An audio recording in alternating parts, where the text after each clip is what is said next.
Stage पर मौजूद हमारे उलमाए किराम दानिश्वरान, खुसूसन हमारे इस बज़्म के और इस अल हिदाया स्कूल के मैनेजिंग डायरेक्टर और जितने भी लोग यहाँ सब मौजूद हैं, मैं आप सभी को और ख़ुसूसन हमारे इन बच्चों को जिन्होंने आज हिफ्ज़ की तकमील की है, उनके मुबारकबाद पेश करता हूँ। उनको भी, उनके असातिज़ा को भी और उनके वालिदैन को भी और तमाम ज़िम्मेदारान को। मैं बहुत कुछ सोच कर आया था आज की इस मजलिस में कुछ कहने के लिए, लेकिन ज़ाहिर बात है कि वक्त महदूद है, प्रोग्राम अभी बहुत बाकी है, इसलिए मुझसे कहा गया है कि 15 से 20 मिनट के अंदर अपनी बात ख़त्म कर दूं।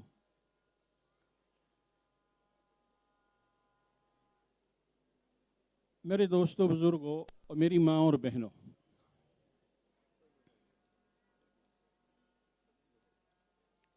आज जिस ज़माने में हम ज़िंदगी गुजार रहे हैं, ये ज़माना दहरियत का ज़माना है, इल्हाद का ज़माना है, कुफ्र और शिर्क के गलबे का ज़माना है। इसलिए हम में से हर एक के ऊपर इसकी ज़िम्मेदारी बनती है कि वो अपनी बच्चों की और अपने नस्लों की ईमान की हिफाजत की फ़िक्र कर लें और उसकी फ़िक्र करते हुए उनके ईमान की मज़ीद ताकत और क़ुव्वत को बढ़ाने की कोशिश करना शुरू कर दें। मेरे भाइयों, दोस्तों, बुज़ुर्गों और मेरी माँ और बहनों, कुरान में अल्लाह ने खुद अपने दीन की हिफाजत का, अपने किताब की हिफाजत का अल्लाह ने वादा किया है। और अल्लाह क़यामत के आखिरी दिन तक अपनी किताब के और अपने दीन की हिफाजत फरमाएंगे। जब अल्लाह ताला के अपने मंसूबे और अपने प्लानिंग के तहत दुनिया के अंदर ईमान वालों को रखना मंजूर न होगा, तो दीन भी उठा लिया जाएगा और कुरान भी उठा लिया जाएगा और उसके बाद फिर क़यामत आ जाएगी। बहुत खुश नसीब हैं वो बच्चे और उनके वालिदैन जो दरअसल कुरान की हिफाजत के एक आले कार बन रहे हैं। ये इतना बड़ा मकाम है और ये इतनी बड़ी सआदत है कि अगर इसको अहादीस की रोशनी में अगर बयान किया जाए तो हैरत होती है कि अल्लाह ने हुफ़ाज़ की और हिफ्ज़ कुरान की क्या क्या फ़जीलत बयान की है।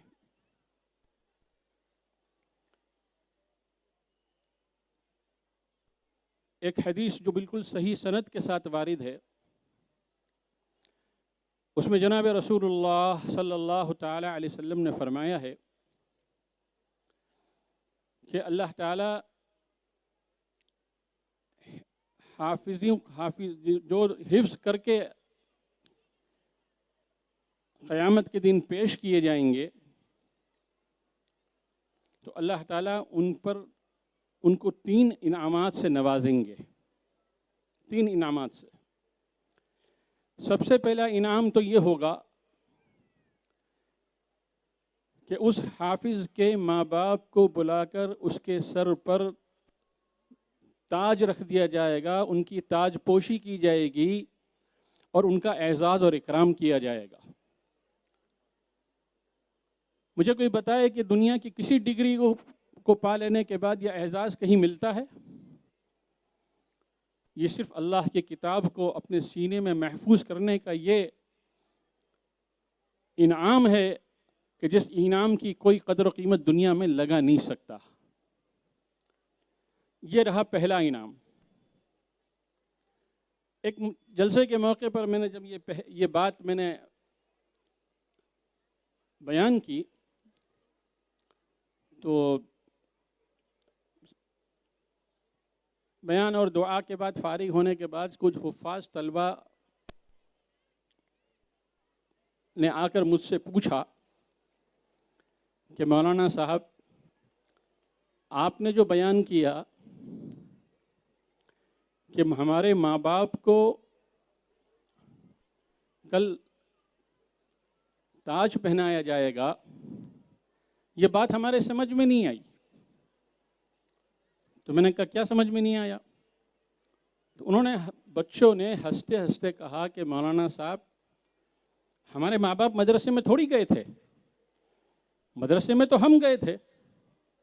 हमारे माँ बाप ने पतली दाल नहीं खाई है, हमारे माँ बाप ने कच्चे चावल नहीं खाए हैं, हमारे माँ बाप ने ऐसी दाल जिसके अंदर अगर मूंग को या अरहर को तलाश किया जाए तो शायद डुबकी लगाना पड़े, ये सब तो हमारे माँ बाप ने नहीं किया।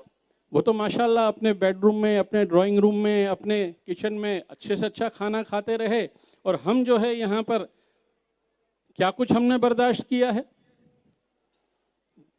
तो मैंने कहा कि भाई सुनो, हो सकता है यहाँ पर भी कुछ तलबा को इसका इश्काल हो, तो मैं चाहता हूँ कि उनके दिल में भी ये बात न रहे और वो भी समझ लें। मैंने कहा कि इस बात को अच्छी तरह समझ लो कि 95% जो तलबा हिफ्ज़ करते हैं वो अपने फैसले से नहीं करते हैं, बल्कि वो अपने वालिदैन और सरपरस्त के फैसले पर करते हैं, उन्हीं की तश्कील पर और उन्हीं की तरकीब पर करते हैं।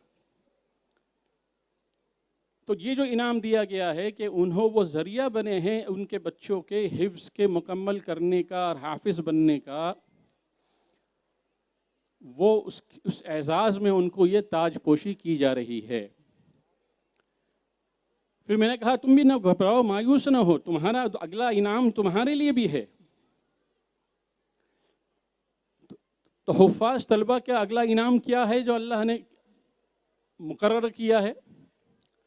फरमाया कि कल क़यामत के दिन एक हाफिज़ को बुलाया जाएगा और उससे कहा जाएगा कि तुम अपने ख़ानदान में से जिसको चाहो, चॉइस तुम्हारी है, तुम जिसको चाहो 10 आदमियों को अपने साथ जन्नत में लेकर चले जाओ, उनका कोई हिसाब और किताब नहीं होगा। ये कितना बड़ा एजाज़ है कि एक हाफिज़ को, बाज़ अहादीस में तादाद का इख्तलाफ है, कहीं कुछ ज़्यादा कहीं कुछ कम है, लेकिन जो सबसे ज़्यादा मुस्तनद हदीस है उसमें जो है तादाद 10 की बताई गई है कि उस हाफिज़ को इख्तियार दिया जाएगा कि वो अपने ख़ानदान में से जिसको चाहे 10 आदमियों को जन्नत में लेकर चला जाए और उनकी कोई हिसाब किताब नहीं होगा, वो बगैर हिसाब किताब के जन्नत में दाखिल हो जाएंगे।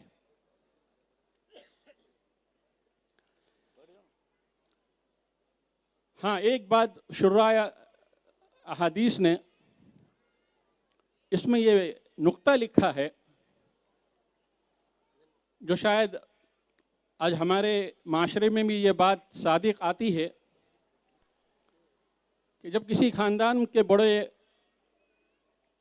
अपने बच्चों को हिफ्ज़ कुरान के लिए इंतखाब करते हैं, मदरसे का इंतखाब करते हैं, तो बहुत से ऐसे ख़ानदान के में अफराद मिलते हैं जो हिम्मत बढ़ाने के बजाय हिम्मत तोड़ते हैं, जो हिम्मत अफजाई करने के बजाय तान और तशनी करते हैं कि मियाँ तुमने कहाँ मदरसे में डाल दिया, हाफिज़ बनकर बच्चा क्या करेगा, तुम इस कॉन्वेंट स्कूल में डालते, फलां कोर्स करवाते, साइंस और टेक्नोलॉजी का ज़माना है, बच्चों को वो सब तालीम देते तो तुम्हारा बच्चा बाइज्जत होता। अब ये बात कितनी सही और कितनी गलत है, इसको पेश करने के लिए कोई दलाइल की ज़रूरत नहीं है। समझदार आदमी समझता है कि बहुत से बीकॉम वालों को बेकाम देखा है, बहुत से डिग्री वालों को जूता पॉलिश करते हुए देखा है, बहुत से बड़ी बड़ी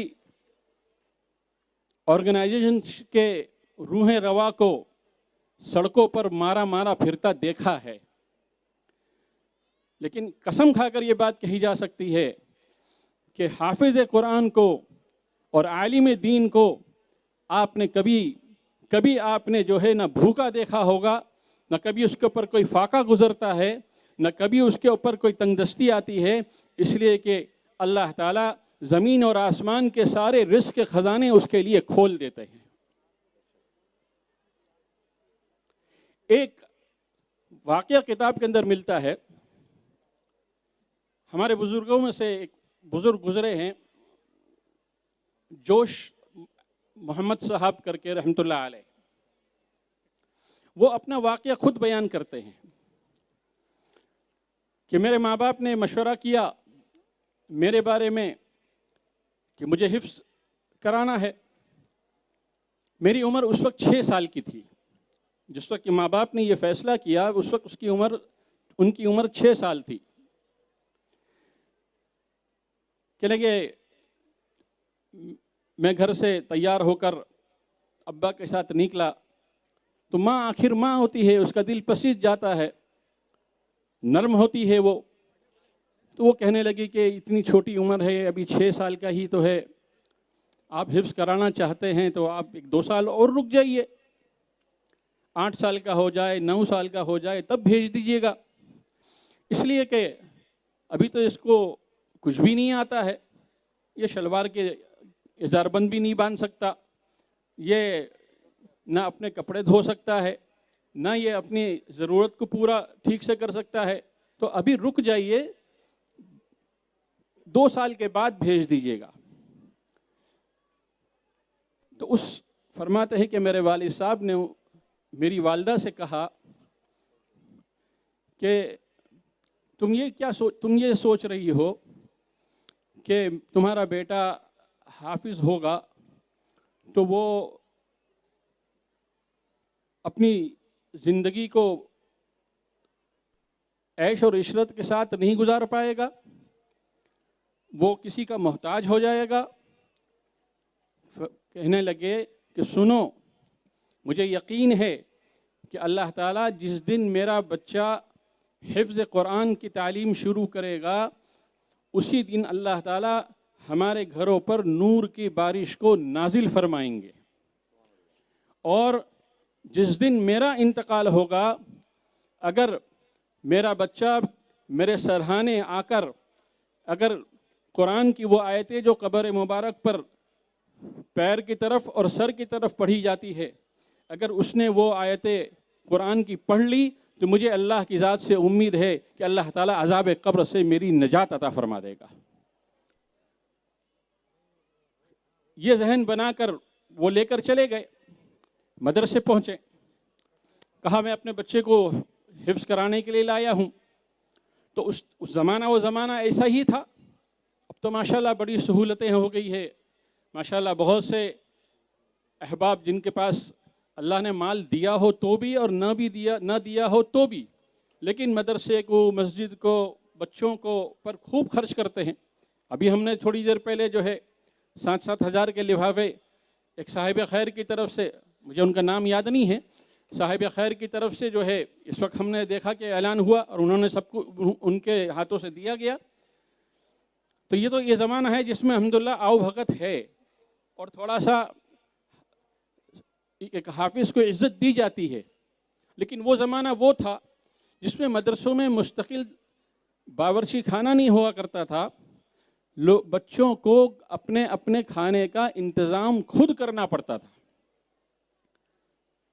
जब वो अपने इस बच्चे को उस्ताद के पास ले गए और कहा कि मैं पढ़ाने लाया हूँ, तो उस्ताद ने बहुत साफ कह दिया कि आप पढ़ाने लाए हैं सर आँखों पर, हम पढ़ाएंगे, जी जान से पढ़ाएंगे, हम जो है जितना पढ़ाने में इनकी पर मेहनत करनी है उतनी सब करेंगे। हाँ, लेकिन एक बात है कि हमारे यहाँ मदरसे में खाने का इंतज़ाम नहीं है, हर बच्चे को अपने खाने का इंतज़ाम खुद करना पड़ता है। तो उसने कहते हैं कि मेरे वालिद साहब ने कहा मैं रोटी के लिए नहीं लाया हूँ, रोटी तो ये घर पे खा ही रहा था, रोटी बहुत मिलती है मुझे इसको अपने घर पे, मैं तो इसको कुरान के लिए लाया हूँ, आप कुरान पढ़ाइए, इसकी रोज़ी का मालिक तो अल्लाह है। ये कहकर बच्चे को छोड़कर चले गए। अल्लाह अकबर। वो बयान करते हैं कि जब खाने का वक्त हुआ तो हमने देखा कि कोई कहीं जा रहा है, कोई कहाँ जा रहा है, और आते हर एक के हाथ में आते आते कुछ डिब्बा है, कुछ टिफ़िन है, और थोड़ी सी तादाद थी तलबा की, वो इधर उधर बैठकर खाना खा रहे थे। वो मंजर देखकर मुझे बहुत रोना आया, बहुत रोना आया। मैं इस बस्ती में नया था, गांव में नया था, मुझे कोई जानता नहीं था। इतना मैं रोया कि मेरे दीवार, मदरसे की दीवार को पकड़कर मैं रो रहा था कि मदरसे की दीवार से लगकर एक मकान था। एक बूढ़िया औरत वो बाहर निकली और उसने आकर कहा कि बेटा तुम क्यों रो रहे हो, क्या तकलीफ है तुमको? तो उसने कहा कि नानी जान, मैं आपको अपनी तकलीफ क्या बताऊं, बच्चे सब खाना खा रहे हैं, मेरे पास कोई खाने का इंतज़ाम नहीं है और मुझे भूख लगी है। अल्लाह अकबर। सलाम हो उस औरत के पर कि उस औरत ने कहा रुको ठहरो। अंदर गई, उसने कुछ कपड़े के अंदर रोटी रखी, रोटी लाकर जो है उसने उस बच्चे के हाथ में दी और एक जुमला फरमाया कि देखो मैं दिन भर मेहनत मजदूरी करती हूँ, मेरे शोहर तो अल्लाह को प्यारे हो गए हैं और मेरा कोई बेटा नहीं है, ना बेटी है, मैं ला औलाद हूँ। मैं मेहनत मजदूरी करके 2 रोटी कमा लेती हूँ, 2 रोटी कमाकर बनाती हूँ। मेरी भूख इतनी नहीं है कि मैं दोनों रोटी खा सकूँ। मैं एक रोटी में मेरा काम बन जाता है, दूसरी रोटी जो है कभी कभी किसी को देनी पड़ती है या वो ख़राब हो जाती है। तो आज से तुम मेरे बेटे हो, तुमको रोटी मिला करेंगी और तुमको रोटी की ज़रूरत थी, आज से मैं तुम्हारी माँ हूँ, तुमको रोटी मिलेगी और मुझको बेटा मिल गया और तुमको रोटी मिल गई। फरमाते हैं कि इस तरह करके अल्लाह ने उस बच्चे का इंतज़ाम कर दिया। 2-2.5 साल की उम्र में वो हिफ्ज़ करता रहा और पूरे 2.5 साल के पूरे अरसे में वो अल्लाह की बंदी रोटी लाती रही, ये खाते रहे। जब दस्तारबंदी का जलसा जब ख़त्म हुआ और पगड़ी पिना दी गई तो उस्ताद ने कहा कि बेटा जाओ उस माँ को भी अपनी इस खुशी में शरीक करो और उसको भी जो है बता दो कि तुम्हारे सर के ऊपर पगड़ी बन गई है, तुम हाफिज़ हो गए हो। वो भागता हुआ गया मदरसे के बाहर। अब बाहर जाके देखा तो उस मकान के सामने कुछ भीड़ लगी हुई है। उसने पूछा क्या हुआ? कहने लगे कि जो औरत तुमको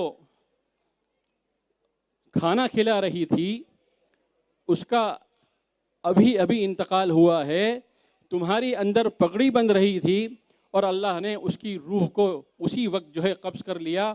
अल्लाह ने तुम्हारे उसकी इस कुर्बानी को तुम्हारे लिए कबूल कर लिया और तुम जो हाफिज़ बन गए हो उसका सिला जो है अल्लाह ने उनको दे दिया। तो मेरे दोस्तों बुज़ुर्गों, मेरी माँ और बहनों, अपने बच्चों को इस ज़माने के अंदर ऐसे इदारों में भेजो जहाँ पर उनके दीन की भी और उनकी दुनिया की भी हिफाजत हो सके। जब हम ऐसे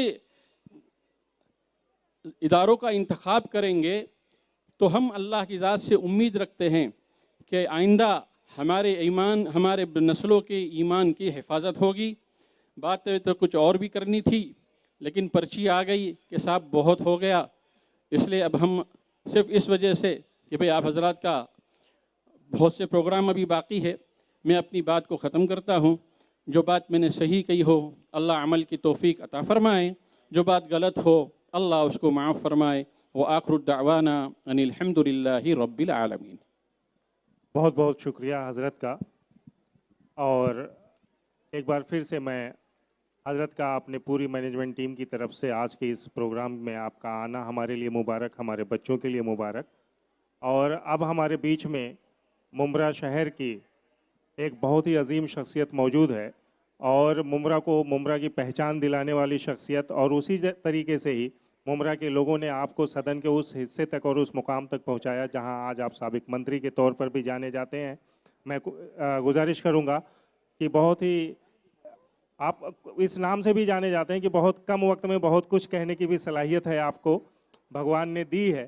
तो मैं उम्मीद करता हूं कि उस सलाहियत का बखूबी इजहार करेंगे आप इस महफिल में। तो मैं गुजारिश करूंगा हमारे एमएलए जनाब जितेंद्र औहार साहब से कि वो हमारे ऑडियंस को अपने ख्यालात का इजहार से हमको सबको नवाजें।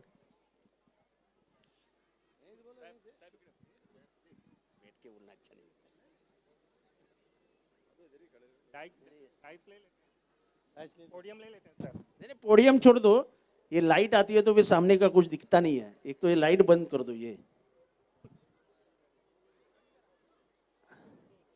नहीं मैं नहीं दिखूंगा चलता है, लेकिन मुझे सामने वाले दिखने चाहिए। मेरे दिखने से न दिखने से कुछ नहीं होता है, सामने वाले के लिए दुनिया है, अपने को क्या है। यहाँ पे बैठे हो, पोडियम ले लो पोडियम। ये 8 बच्चों ने कुरान बाय हार्ट किया है और ये 7 बच्चों ने कुरान एक दिन में पढ़ के दिखाया है। यानी एक दिन में पूरा कुरान, वन सिटिंग में उन्होंने, ये बहुत ही बड़ी बात है। और मैं हमेशा कहता हूं, पहले इन सब्जी हजरातों को सलाम अलैकुम। यहाँ पे मौजूद सभी लोगों को सलाम अलैकुम।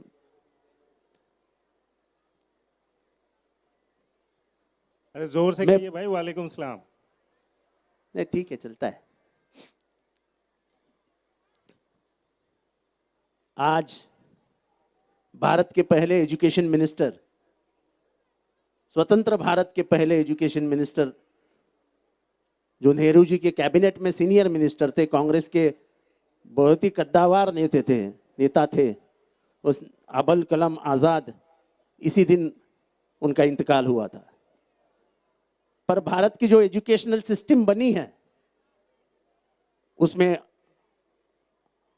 आज़ाद साहब रहमतुल्लाह अलैह, उनका जो योगदान है, उन्होंने जो कोशिश करके उस वक्त का भारत जो बिल्कुल अनपढ़ और पिछड़ा हुआ था, वो आज जो दिख रहा है उसमें कहीं ना कहीं अबुल कलाम आज़ाद जी का हाथ, उनकी मेहनत है, ये भारत कभी नहीं भूलेगा। आज सभी धर्मों का जब अभ्यास किया जाता है, उनके ऊपर जब पढ़ाई की जाती है, उनका इतिहास जाना जाता है,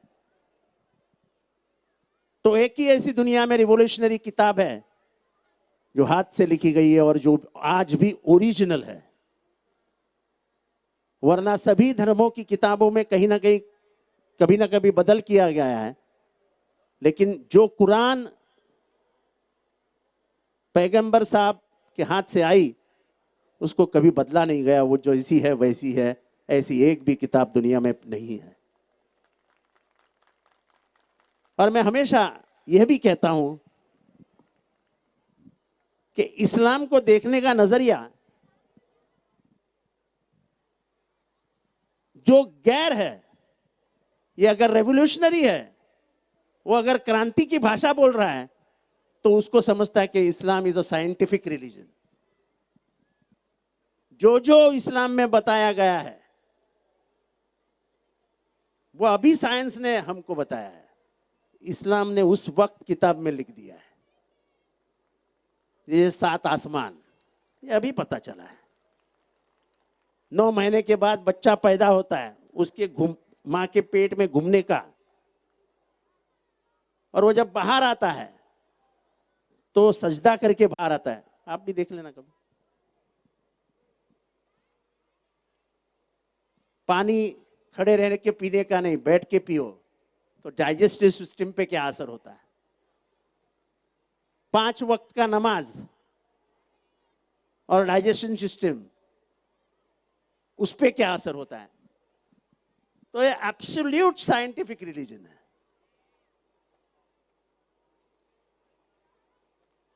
देने और दिलाने का रिलीजन है।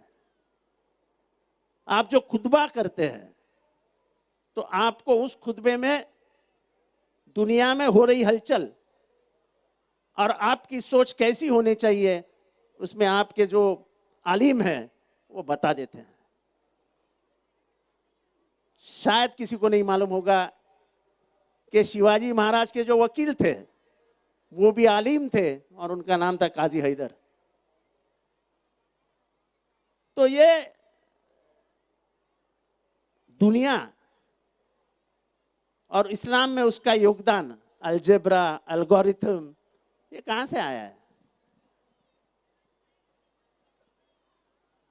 और मेरा सिर्फ ये निवेदन रहेगा, आपको शायद पता होगा कि पिछले 2 सालों में 4 बच्चे जो मदरसों में पढ़े हैं वो आईएएस ऑफिसर हुए हैं, वो आईएएस की एग्जामिनेशन पास हुए। तो जो हमारे हजरात बोल रहे थे उसमें कोई गलत बात नहीं थी।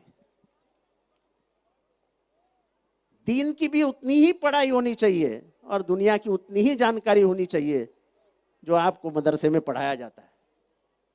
दीन भी समझने की ही बात है। जब आप दीन समझोगे तब आपका दीन आप दुनिया को समझाओगे, नहीं तो दुनिया उसके बारे में अनजान हो जाती है। और आजकल नासमझदारी की ही बातें ज्यादा की जाती है और इसलिए एजुकेशन बहुत जरूरी हो गया है। मुसलमान और शेड्यूल्ड कास्ट, शेड्यूल्ड ट्राइब, ये पिछड़े क्यों रहे, ये सवाल अगर मुझसे कोई पूछे तो मैं एक शब्द में उसका जवाब दूंगा कि हमने तालीम की तरफ ध्यान नहीं दिया। जबकि कुरान में कहा गया है कि आपको अगर तालीम के लिए चाइना जाना पड़े तो चले जाओ। जब आपका धर्म ग्रंथ, आपकी धर्म किताब ये फरमाती है कि आपको पढ़ाई करनी ही चाहिए, तो मुझे नहीं समझता कि अपने बच्चे लोगों को घर पे क्यों रखते हैं। और इसमें अगर मैं दोषी अगर किसी को मानता हूं, गुनहगार नहीं, तो यहां पे बैठी जितनी मां है, जो मेरी भी मां है, देखो मैं यहां खड़ा हूं और इसका सारा श्रेय मैं किसको देना चाहता हूं, तो सिर्फ और सिर्फ मेरे मां को देना चाहूंगा। गरीबी के दिन देखे, घर में खाना नहीं था वो दिन देखे, लेकिन मां की इतनी मार पड़ी है कि कभी किताब को बाजू में रख के कुछ किया ऐसा दिन ही नहीं गया। मेरी मां, मुझे आज भी याद है, मैं कॉलेज में जाया करता था, बाद में बड़े बड़े ओहदे पे था, लेकिन रात को कभी भी घर की चाबी मेरे हाथ में नहीं मिलती थी। मां बोलती थी तू जब भी आएगा बेल बजाना मैं उड़ जाऊंगी। तो मुझे एक डर रहता था अंदर से कि कुछ भी करके गया तो मां को पता चलेगा। अगर दुनिया में कोई किसी से डरता होगा तो वो सिर्फ मां के आंखों से डरता है और किसी से भी नहीं डरता। अल्लाह से डरता ही है, पर मां उसको आंख बड़ी करके देखेगी तो लड़का और लड़की वही शांत हो जाते हैं। आंख बड़ी करके देखना सीखो। लड़के कहीं जाएंगे नहीं, लड़कियां कहीं जाएंगे नहीं। पर हम इतने व्यस्त हो गए अपनी जिंदगी में कि लड़के कब आते हैं और किस हालात में सो जाते हैं इसको हमको पता ही नहीं होता है। और जब वो हाथ के बाहर चला जाता है तब अपने आप को हम कोसने लगते हैं। ये आदत करो कि लड़का जब तक घर में नहीं आता मां सोएगी नहीं।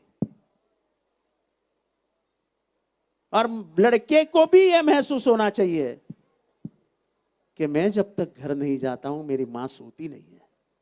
लड़का कुछ भी हो, कितना भी बड़ा हो, वो ये 2 चीजों से उसके दिल में ठेंच पहुंचेगी कि मेरी मां मेरे लिए सोती नहीं है। मां तो कम खाती है लेकिन बच्चे को पेट भर खिलाती है। ये तो मां है, मां का दिल है। जितना दिल से आप बच्चों को सुधार सकते हो, दुनिया में और कोई ताकत नहीं उसको सुधारने के लिए। ये नशा निशा सब ये बकवास है। जिस दिन महिलाओं ने खास करके मेरे बहनों ने और माओ ने तय किया कि ये खत्म हो जाना चाहिए, उस दिन ये खत्म हो जाएगा। लेकिन ये सिर्फ मां कर सकती है। आप सबके बच्चे और मां इधर मौजूद है। मैं हमेशा देखता हूं कि पिछले 15-20 सालों में, अगर मैं गलत बोल रहा हूं तो अल्लाह माफ करे, हमारे इंफ्रास्ट्रक्चर में, हमारे रास्ते, हमारे स्कूल, हमारी पानी, हमारी बिजली, आप जवाब दीजिए, फर्क आया कि नहीं आया? मैं आपसे पूछ रहा हूं कि अपने पानी में, अपने स्कूलों में, अपने बिजली में, अपने रास्ते में मुंब्रा में फर्क आया कि नहीं आया? बोलो, मैं आपसे पूछ रहा हूं। तो हाथ उठा करके बोलो ना, जरा समझने दो दुनिया को। बच्चे ही चिल्ला रहे हैं, बड़े तो कोई बोल ही नहीं रहे। बच्चे देखो कितने चिल्ला रहे, आया आया आया। हालांकि बच्चों को ज्यादा मालूम है, क्योंकि जब मैं इस शहर में आया, जो बच्चा 5 साल का था वो आज 20 साल का हो गया है। तो ये बदलाव जितना उसने देखा है उतना और किसी ने भी नहीं देखा है। क्योंकि पहले केजी में जाते वक्त जो जिन सड़कों से गुजरता था, अब जब वो ग्रेजुएशन में गया है तो उसको वो सड़कें दिख ही नहीं रही है। अब तो सब जगह पे उसको कंक्रीट की सड़कें दिखी है। ये मेरे साथीदार, ये इसके सबसे बड़े आंखों देखी बात बता सकते हैं। ये बदलाव इस शहर के सुधार के लिए लाया गया। ये रास्ता आप देख रहे हैं ना, ये जो जिस जगह देख रहे हैं ना, आज से 5 साल पहले इधर पूरी दलदल थी, कीचड़ था, कीचड़, कोई आ भी नहीं सकता था। आने वाले दिनों में आप देखिए इस पूरे एरिया में क्या क्या खड़ा हो जाएगा। इस बाजू से सही है, अभी उधर से एक रास्ता पूरा सीधा स्टेशन को निकल रहा है। ये सब बदलाव इन बच्चों की जिंदगी सुधारने के लिए लाया गया है। वरना वही छोटी गलियां, वरना वही 8 घंटे का लाइट बंद, वरना वही ट्रांसफार्मर गायब। आजकल ऐसे हालात नहीं होते। और मैं सभी आलिमों को बताना चाहता हूं कि मुंब्रा में ग्रेजुएशन का परसेंटेज बढ़ गया है। मुंब्रा में इंजीनियरिंग के एडमिशंस का संख्या बढ़ गई है। मुंब्रा में होने वाले एमबीबीएस के एडमिशंस की संख्या बढ़ गई है। और यह सब बढ़ते हुए देख मुझे बहुत ही खुशी होती है, क्योंकि कहीं ना कहीं एक चींटी इतना योगदान मेरा भी है। तो पढ़ाई करो, पढ़ो, बड़े बनो, क्योंकि तुम्हारे माँ बाप बहुत कष्ट करते हैं, बहुत मेहनत करते हैं, तब जाके आपकी पढ़ाई पूरी हो रही है। कहीं यूपी से कोई आया है, कोई मध्य प्रदेश से आया है। अपना गांव छोड़ के दूसरे के गांव में जाना इतना आसान नहीं होता है। सिर्फ गरीबी उसको यहाँ लेके आती है। अगर मेरे गांव में मेरी खेती होती तो मेरा बाप मुझे बंबई कभी नहीं लेके आता, लेकिन मेरे पास कुछ था ही नहीं, तो आ गई बंबई। तो इसीलिए बच्चों याद रखो कि तुम्हारे माँ का चेहरा अगर खुश देखना चाहते हो तो पढ़ाई करके आप जो भी परीक्षा दोगे उसमें अव्वल लाने की कोशिश करना, 1 नंबर पे आप आने की कोशिश करना।